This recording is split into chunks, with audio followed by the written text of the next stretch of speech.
Welcome to the Human Capital Innovations Podcast, your go-to source for personal, professional, and organizational growth and development.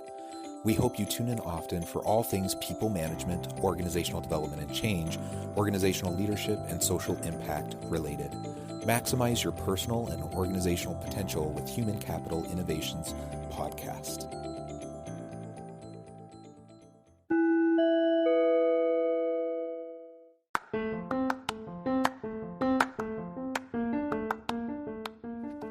Welcome to the Human Capital Innovations Podcast. In this HCI podcast episode, I talk with Darrian and Mikell about work-life integration and growing a remote-first company.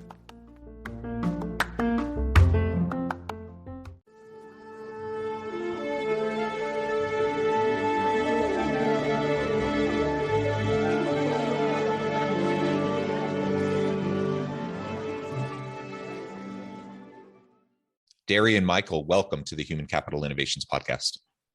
Thank you for having me. I appreciate it. It is a pleasure. I'm super excited to have a nice conversation. You're joining us from the Indianapolis area. I'm south of Salt Lake City in Utah. Today, we're going to be talking about your company, Qualify. You'll explain a little bit more about that to us here in a moment. And really more broadly, your journey in starting this company and broader issues around work-life balance, work-life integration, and growing a remote-first company while trying to juggle all of that. I'm super excited to explore that with you. And as we get started, I just wanted to share Darrian's bio with everybody. Darrian Mikell is the co-founder and CEO of Qualify, a SaaS platform that powers the fastest phone interview experience in the world and helps recruiting teams hire great candidates faster than ever before. He graduated from Indiana Wesleyan University in 2013 with a bachelor's degree in entrepreneurship and finance. Darrian was a two-sport athlete in both basketball and track and field and was a national champion in the long jump. He is based in Indianapolis and is dedicated husband and father of three. That is so wonderful. I can't say that I'm athletic really at all, though I do enjoy sports, but I definitely relate in terms of the family. I consider myself a family man. I have 6 children, and it's a joy. It's a pleasure to be with you today. Anything else you would like to share with listeners by way of your background or personal context before we dive on in further? No, that covered it. I can barely say that I'm an athlete still. I still like to get up and down and try, but it's fading. It fades slowly, hopefully. Yeah, I have a few years on you. So I'm in my early 40s, and my goodness, there's something happens late 30s, early 40s, where I just, things I used to be able to do decently well. I was never like a great athlete, but yeah. I could still do things decently well. And man, now it's just so much harder. Yeah, your mind still thinks you can do it, probably. My mind does, yes. And then my body's hating me later. So yeah. Well, no, good. That. Yeah. So why don't we start it with you telling us just a little bit about Qualify? What is it? What do you do? And why did you want to start this organization? Yeah, I'll start with kind of the last piece there. We wanted to start it. I have 3 other co-founders, and the first co-founder is actually my brother. So he and I resonated on this pain point that we were both experienced when we were leading recruiting at our respective organizations. And we just found it to be, when we found recruiting overall to be really difficult, it's a bigger workload than a lot of people realize. And we saw this unique problem specifically in the realm of the phone interview, where it was really repetitive, still took up a lot of time, even though it's supposed to be a relatively short conversation, and you're doing it with a multitude of candidates. And so that's what we solve for now at Qualify. We give recruiters the tools and the ability to pre-record audio-based questions. They can use these questions in the question bank to create any number of interviews and make standard and structured, and more importantly, scalable interviews that they can send out to multiple candidates simultaneously, and still maintain a really personal and efficient touch with these candidates. The candidates will receive an invite, click a link to get started, and when they're ready, after they've read the instructions, they hit start, and our system will call their phone directly, and they can pick up and answer those questions, hear the recruiter's voice and respond. And then obviously we record that information and bring it back to the recruiter at a much faster timeline. And so Yeah, it's been working really well with a lot of our, recruiting teams that we work with. And to go from an idea to where we're at now, seeing the value that it provides has been really, really special to me. Yeah. Yeah, that's really cool. And I've seen other types of platforms, either with video or with Mm-hmm. a voice call, where essentially you get a link, you click on it, and then you just go and there's a prompt and you respond. What Yeah. One of the things I like about your platform and what you're doing is that you actually have the recruiter's voice Yeah. asking the questions. It's not as so it's not as cold, it's not as impersonal or stale Yeah. as some of these others I've seen tend to Yeah. be. Yeah. We honestly we kind of came into that a little naively, but that was definitely one of our calling cards. Now we like to think of it just a more conversational experience compared to a lot of the other interviewing tools that are on the market. And so that piece is important, just maintaining as much as of the human experience as possible. And I think we're doing a pretty good job about that and continuously improving on that experience as well. Yeah, very cool. Well, so that's fascinating. And as is the case in most businesses, as they get started, you see a pain point, you see a gap, and you're trying to figure out how you can address it. And so you and your co-founders, you found Qualify, and you start building it and rolling it out and getting clients and everything. So all that's wonderful. And you made the conscious decision early on that you wanted this to be a remote first company. Tell us a little bit more about that, why you made that decision and how it's played out for you over the last couple of years. Yeah, to be honest, when we first got started, I think it was a little bit up in the air in terms of whether or not we would be remote or establish an office. I wouldn't say it's a debate within the founder ranks, but some people just like to be around other people a little bit more often than others, and so I still think that there's room for some sort of blend or just figuring out how to be, again, maintaining the human touch as much as possible, even as we build the company. But early on for us, it was kind of natural as a founder group. I mentioned there's, 4 total founders.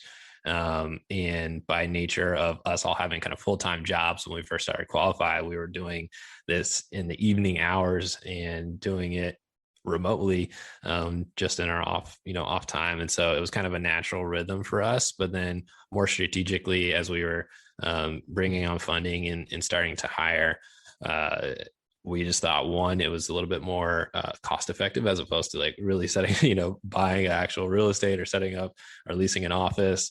And then even more importantly, the talent that we could get by broadening our scope to honestly a global level. We have folks in different parts of the country, and then we have contractors in different parts of the world. And so it just broadened our ability to hire great people, and I think we will ultimately be better because of that. Yeah, and you highlight one of the key benefits to a virtual company, a remote first workplace, and that is that you break down those geographical barriers and limitations that exist in a face-to-face kind of corporate setting, so you can tap into top talent anywhere domestically, anywhere globally. Yes. As long as they have the technology, as long as they can deal with the time zone difference, then really it opens it up to anybody, and that's an amazing thing. Now, it's not like you're in an area that doesn't have plenty of good talent. You're in a robust metropolitan area with a really strong labor force, so you have lots of people to choose from. But when you're looking for particular specific types of roles, and particularly in technology and STEM related fields, it's a challenge. And so having more opportunity and casting a wider net just has so many benefits.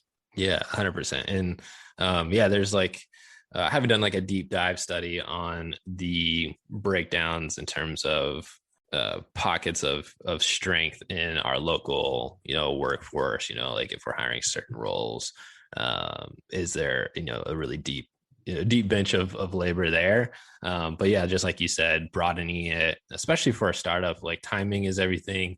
And generally speaking, in a startup, when you need things, you kind of need them fast and immediately. And so whereas you could wait a little bit longer and maybe find some folks locally, if you broaden that scope, at least we found that we can make hiring decisions a lot faster, Yeah. find a more volume of candidates to be able to compare and make those decisions. And so, and then the other big piece for us too, being really intentional about having a diverse, workforce, and I think opening it up geographically can help with that as well.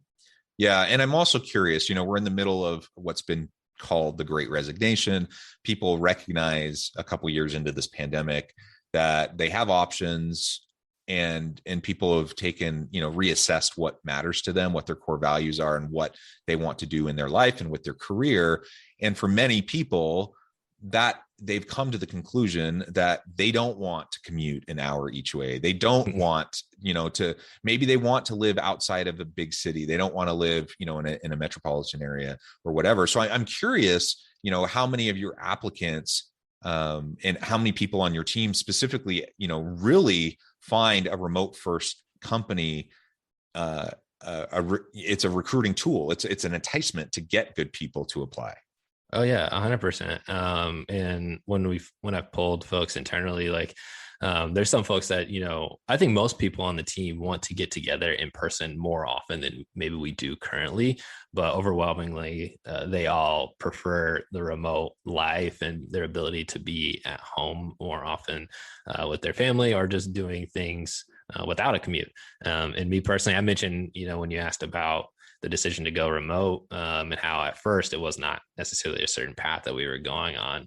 But the pandemic kind of, in some ways, like forced us to do that, obviously, like forced your hand, didn't it? Yeah. Because before I was personally going to a co-working space, I used to be of the mindset, I have, the family at home, and I personally, before would get easily distracted and want to like take more breaks and go hang out with them or do other stuff. And then, when I was forced to start working from home, I actually got in a good rhythm with it and enjoy it.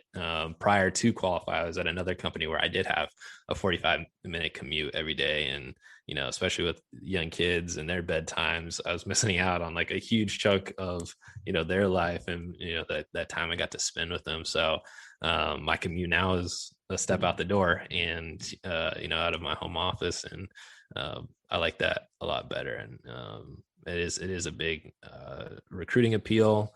But even with that, it's very top of mind for me to think about other ways that we can be attractive beyond remote.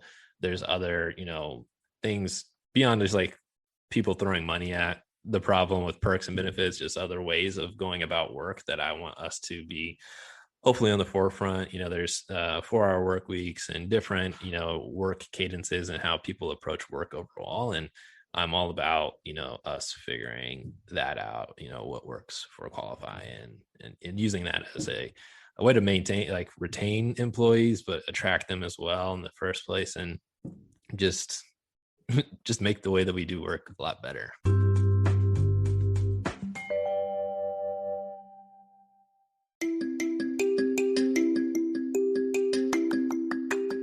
I'm excited to announce the publication of my new book from HCI Press, Bluer Than Indigo Leadership: The Journey of Becoming a Truly Remarkable Leader. Early in my adult life, I learned about an Asian proverb that translates as bluer than indigo.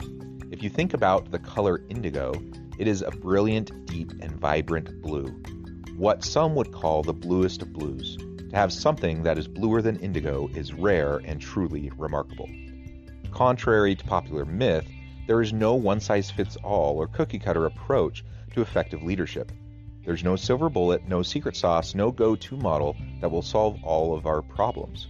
The truth is, great leaders have all had their unique strengths and flaws, and have all had to discover and then pave their own distinctive path in their life's journey to fulfill their leadership potential. Bluer Than Indigo Leadership will help you discover your own path and explore those ordinary, everyday actions that will help you respond to an uncertain future and produce extraordinary results for individuals, teams, and organizations.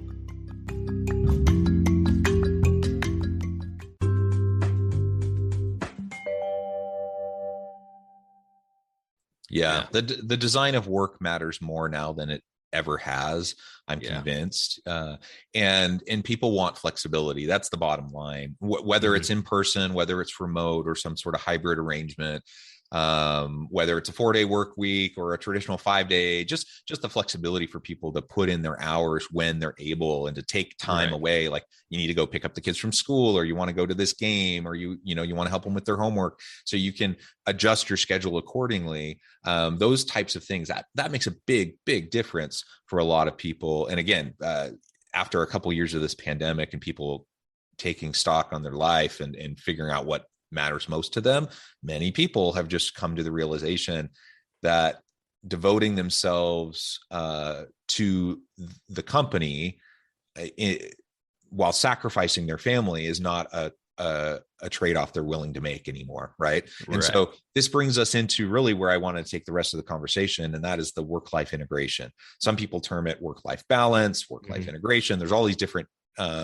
ways to say it, and people have their preferences. Ultimately, though, the same germ of an idea is there, that when we're talking about work-life integration, we have this realization that people have complex lives, and it's not, I can't just turn off my personal life and then go to the office and spend 10, 12, whatever hours a day. And, to have the expectation that I can just ignore all the stuff that's happening at home and not even think about it. And if I had a really bad day, or say I had an argument with my spouse, or I had a tough conversation with my child, or someone's sick, or whatever, like all these things, they bleed over into each other. And if you have a hard day at work, you come home, and that can bleed into your relationships with your family. And so it's not about, it's siloing. On-off switch. There's no on-off switch. You can't just silo it, and it bleeds back and forth. And so thinking about healthy ways to have that integration while maintaining some level of balance between the different, key aspects of your life is really important. And so for me as an individual and as an employee, I need to recognize that in myself, and I need to set up, healthy boundaries, and I need to do those things. But as a co-founder and as a leader within your organization, and any leader in an organization, you have to think about that for your people as well. How do you help the whole individual, bring their whole authentic self to work? And sometimes that means it's the good, the bad, and the ugly. It's not always roses. And sometimes we have to be there to support people, even related to stuff that has nothing to do with the job. How have you approached that at Qualify in terms of supporting that work-life balance, that work-life integration in a healthy way? Yeah, I think one of the first steps is just acknowledging it. And one of the ways that we do that, it's a very simple thing that anyone can just like immediately start, instituting if they're not already, is we do in most of our meetings, we do what we refer to as like red, yellow, green. I'm sure a lot of people have heard of that concept, but it's an opportunity before we hop into, just jump straight into whatever the plan was to talk about. Just a level set on like where people are coming into that meeting at. Like, are they green, all systems go, ready to start? Yellow, maybe they're super tired, or they had just like an off day, or they're feeling off. Or red, like, hey, not a good time, I might need to like reschedule, or we need to pause, and I need to maybe bounce out and take a break, or a mental break. That's one way of doing it, just acknowledging that there is just real life that everyone is dealing with on a daily basis. And that red, yellow, green could be professional, it could be personal, it can be a mix of both. And so I think that's one start, is just acknowledging it. And then two, like I said, I'm actively looking for different ways to institutionalize like how we make sure people feel, rested, and that they can bring their full selves to work every day. And especially being a part of a startup, there's so much investment and time and energy and thought, like even when you're at home, especially as a founder, like your brain is constantly running. And so figuring out those ways, one of those for us is we've like a lot of companies do, unlimited PTO, which on the surface, if you read about it, on the surface, it does appear to be a really good thing, but it can be problematic. And so with that, we acknowledged that, and we said, all right, at minimum, we want you to take We require that you take two weeks at least vacation every year. And even that's tough because how are we monitoring it? Yeah, I'm glad you're highlighting that, because many companies, they say they have unlimited PTO, but then the culture is that nobody actually takes time off, right? And that you get negatively impacted if you take time off, and so obviously that is defeating the purpose.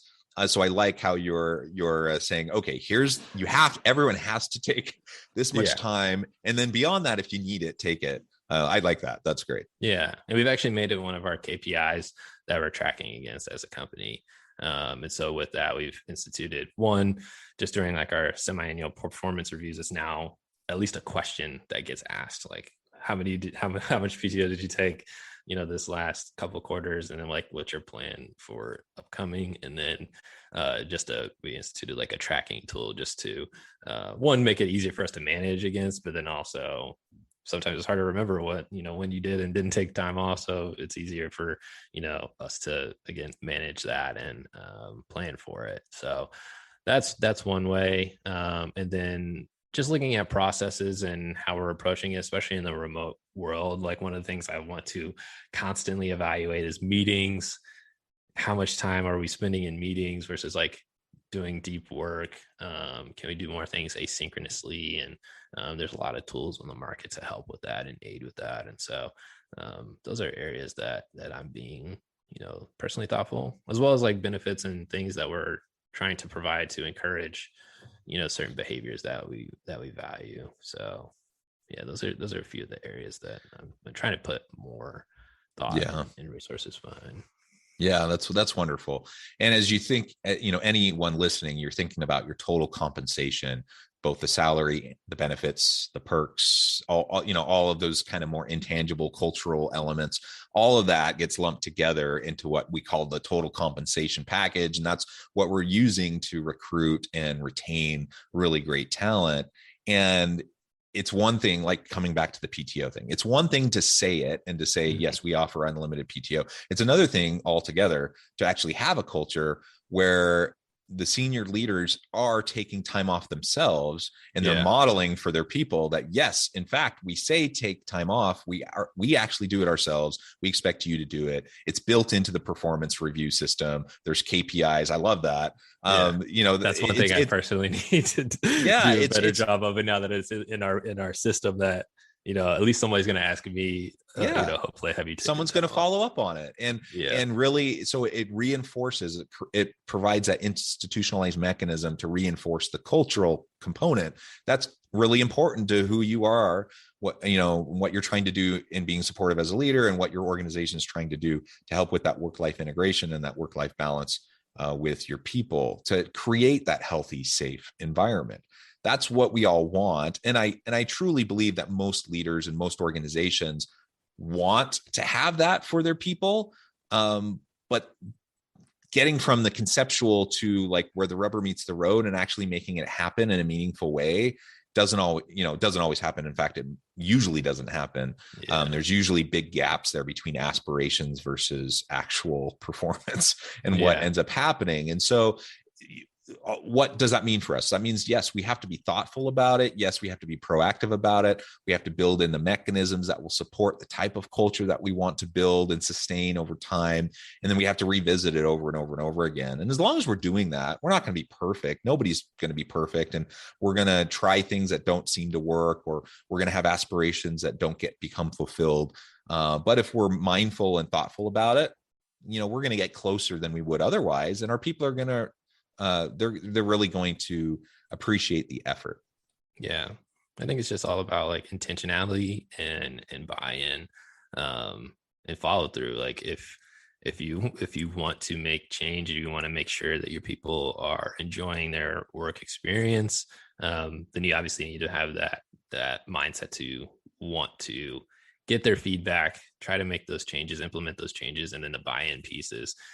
Nothing happens if, especially executive leadership's not, part of the conversation and committed to, having that infiltrate the culture. So that's why it's top of mind for me, because this is my favorite part about entrepreneurship, is building the company. I'm an ideas person, so I love ideas. But regardless of, what we put out into the world, I hope to, build a company that people enjoy, working at. So, yeah. Yeah, that's wonderful. Well, Darrian, it has been a pleasure. I know at the time I'm going to have to let you go here in just a few minutes, but before we close, I wanted to give you a chance to share with listeners how they can get connected with you and find out more about your organization, your team, and then give us a final word on the topic for today. Yeah. Really easy to find me or us. Qualify is the name of my company, spelled with an I instead of a Y. So QUALIFI.HR is our URL. You can find me on LinkedIn. It should be pretty easy. My name's pretty unique in the world, so that should be pretty easy to search and find me there. Would love to connect with you. And I'll kind of recap the last point I just made, just having intentionality, getting buy-in, and just getting the feedback and implementing those changes that your employees already have a voice. Like, hopefully they already have a voice. So just be in the mindset of listening and trying to make those changes. So yeah, I'll end with that. Wonderful. Darrian, it's been a pleasure. I encourage listeners to reach out, get connected, find out more about what Darrian and his team can do for you. Think about what you can do in your organization to promote more healthy work-life balance, work-life integration, and to be there for your people. And as always, I hope everyone can be healthy and safe, that you can find meaning and purpose at work each and every day. And I hope you all have a great week.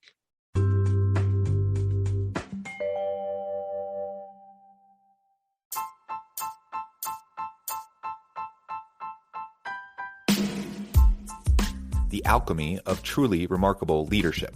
Ordinary, everyday actions that produce extraordinary results. Consider how the nature of work has shifted over the past 50 years. With increased globalization, rapid technological advancement, and the shift in economic composition, the average job of today looks very different than the average job of 50 years ago. What will the jobs and organizations of tomorrow look like? Moreover, what does this all mean for organizational leaders? What are the core competencies and capabilities of organizations and their leadership that are prepared for continued disruption and geopolitical and socioeconomic shifts? Regardless of what the future holds, increasingly, leaders need to be socially minded, data-driven, decisive, champions of talent, and disruptors of the traditional notions of leadership, teams, organizations, and work. The alchemy of truly remarkable leadership will help you to explore your own leadership competencies and capabilities and consider ways to apply and implement them into your workplace and personal life.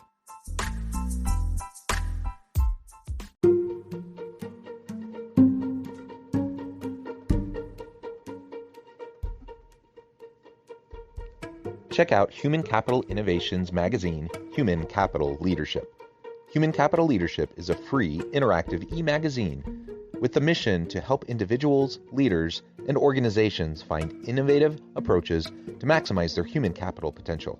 We publish issues quarterly in August, November, February, and May. Take a look at the latest issue and let us know what you think.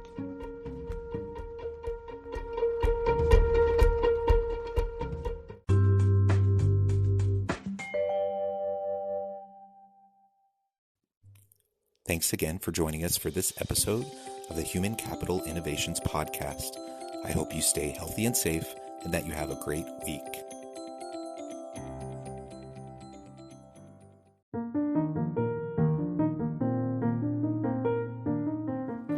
Check out our new weekly LinkedIn newsletter, Alchemizing Human Capital, exploring industry trends via original research and interviews with executives and thought leaders from across the globe. We look forward to having you join us.